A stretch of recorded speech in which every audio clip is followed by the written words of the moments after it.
And yeah, well, I'm going to speak about commodities and what's going all around the world right now, because the situation is very interesting. And well, there are a few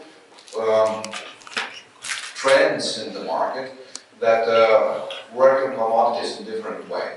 So first of all, let's start on the economy and what's going on all around the world.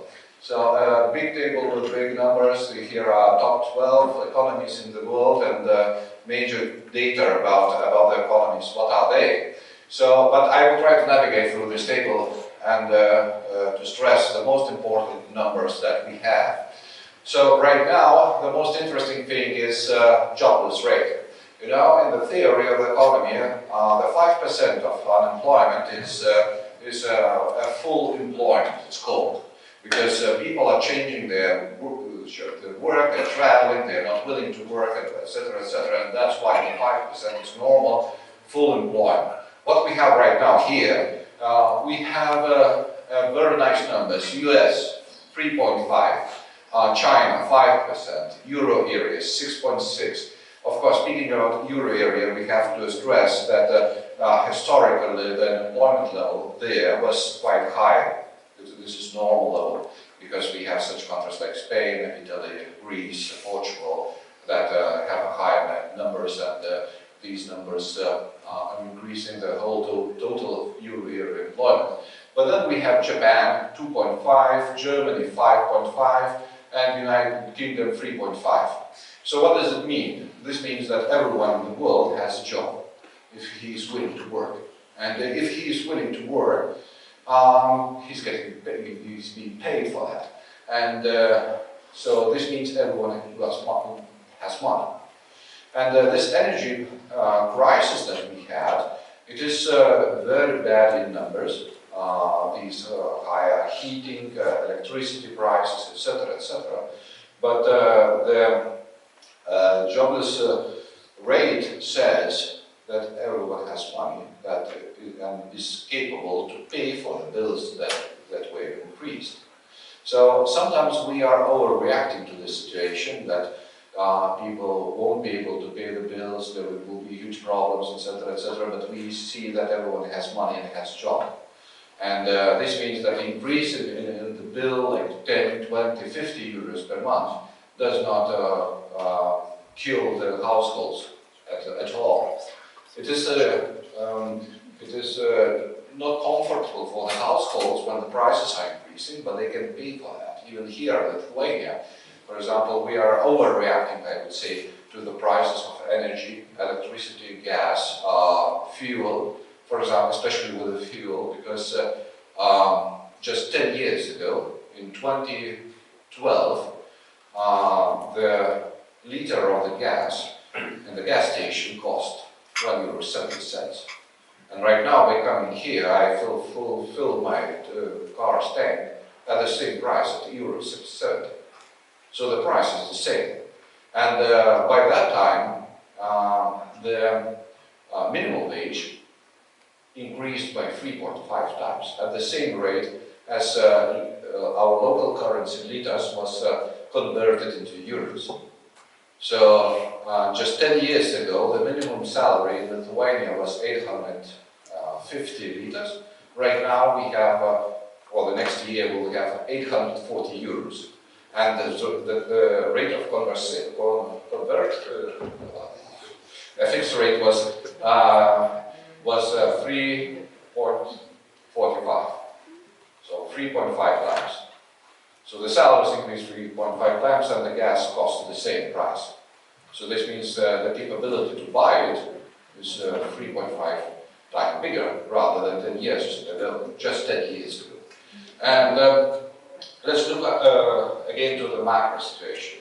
When everyone gets a job, there is a little problem because this means that everyone gets money.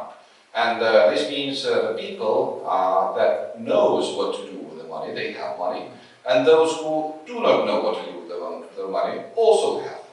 So what's the result of that? Inflation.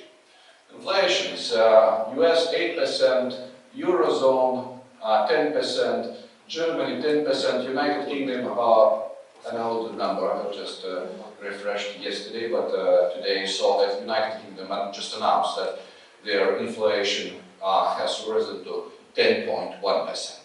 So all these numbers are the biggest in the last 40 years, and inflation is quite huge. But the good thing is, the good and bad thing is, that this inflation is somewhere about 80% impacted by the energy prices. Only 20% of that is consumption and extra consumption that comes from quite good employment situation. So if the commodities will go down, and it seems like it's going down in prices right now, we will see quite an optimistic view that the inflation will also go down. The other thing is interest rates. When the inflation is increasing, the central banks are fighting the inflation and they are increasing the interest rate. And these interest rates are not that high right now. So we have 3% in the US, 1% in Euro area, and so on. What's that relates with the commodities? I think that interest rate increase will be negative.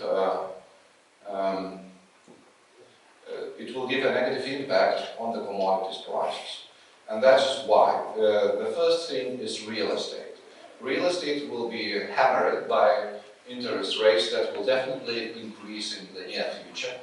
And this means that commodities, that's hard commodities, probably will go down because of the decreasement in demand for them, and as well energy. So let's talk about commodities and move forward.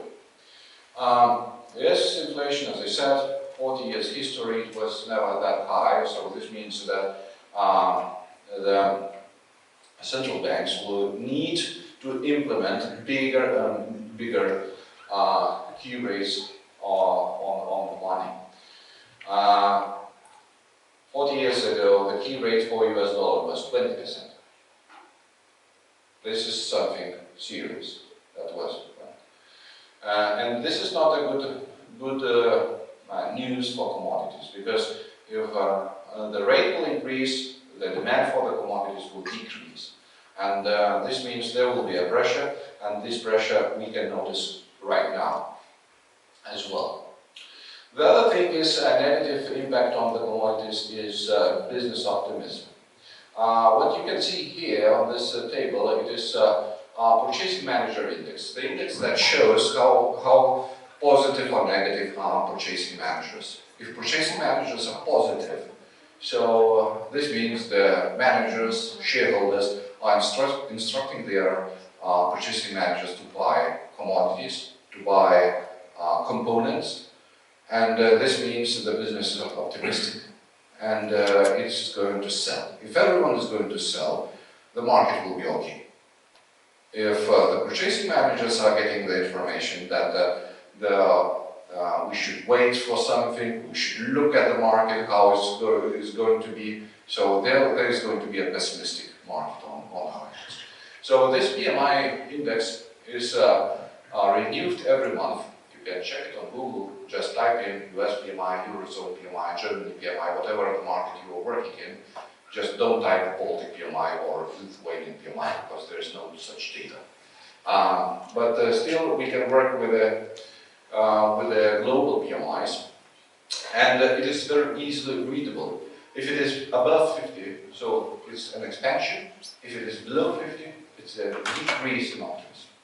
So what do we have here? US is still optimistic about the future, but the trend is very, very downwards.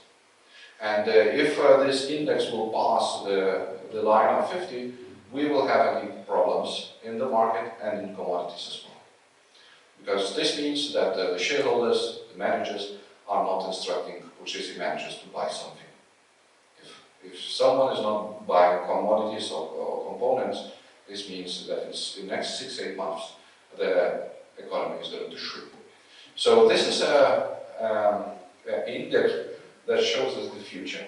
So if you want to be an economist, just type in US PMI and you will know what is going to happen in the economy in the next 6 months.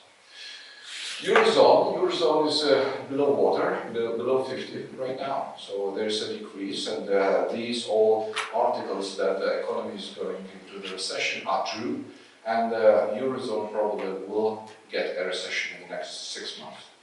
At least this index is showing that. This is not a crucial situation, I would say, right now. But if the index would go in the same manner as it did during the pandemic, then it would be an alarming information for us and for commodities market as well, because the demand will fall. Okay, let's move on. And what is the future? What is the forecast for right now? As I said, key rates from the central banks are going to increase. I just look at the futures of US bonds, and what can we read out? That there is a 90% probability that in the end of this year, so this means in just a few months, in US we will have a rate somewhere near 5%. 5% is something serious, as you can remember. Right now it's 3%, so yeah, somewhere about 2% increase over just a few months will be.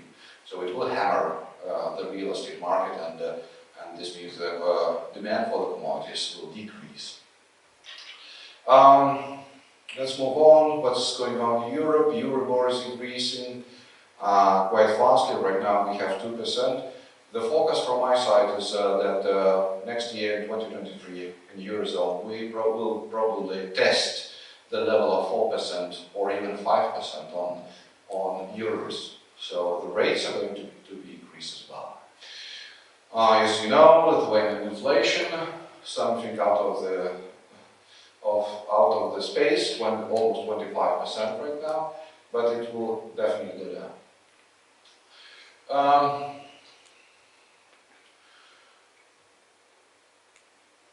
Just a few minutes ago, I started my presentation and I probably sounded quite pessimistic, that the demand is falling and the demand will fall. But there is a positive side. The positive side is that the prices are reacting to these arguments that I have said before, just right here and right now. What we can see, the oil prices is decreasing for the last few months, and it decreased quite sharply. It is somewhere about 30 USDs per barrel, and this is also a good information. Of course, if you're not an OPEC or an OPEC plus guy that is exporting the oil, but for most of us, this is a good information, because this means that inflation will decrease next year, and this means that central bankers probably won't need a very big movement. Somewhere about 5% rate might be at this level where they're going to stop. The next thing is the people that are using oil, that are using all different 170 products that are built from or constructed from oil, their prices are also going to go down. And despite just probably last week, OPEC announced that it decreased its oil supply by 2 million barrels per day. The price didn't react to that. We have still somewhere about 90 euros. So it seems like the commodities market are going to be more stable and will do less harm to the economy than it did this year. So the Brent oil is going down. The gas market, this is a few days old chart, I would say. Just check today, the gas market on Dutch TTF index right now is 112 euros per megawatt.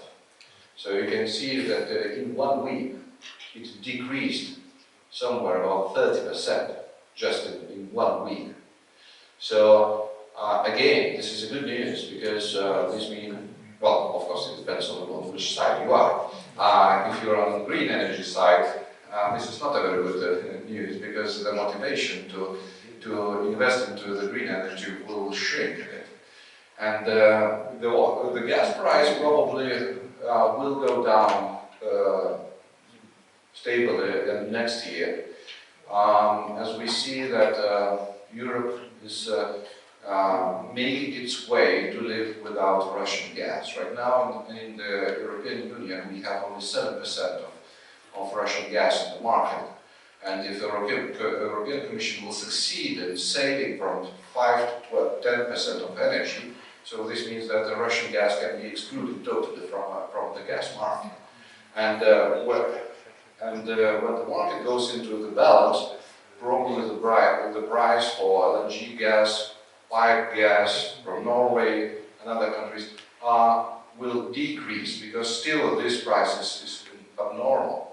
112 euros per megawatt means somewhere about €1.20 for the cubic meter. So it's too high, it's way too high.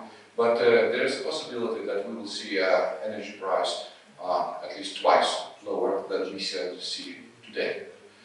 This is a risky forecast. I did a risky forecast on the 1st of September, when the gas prices were by that time somewhere about 350 megawatts. And I said by that time that it will fall down, and it did 3 times in 1.5 months. So I would like to, in your event, to make another risky forecast that we will see twice lower price for the gas. But let's check.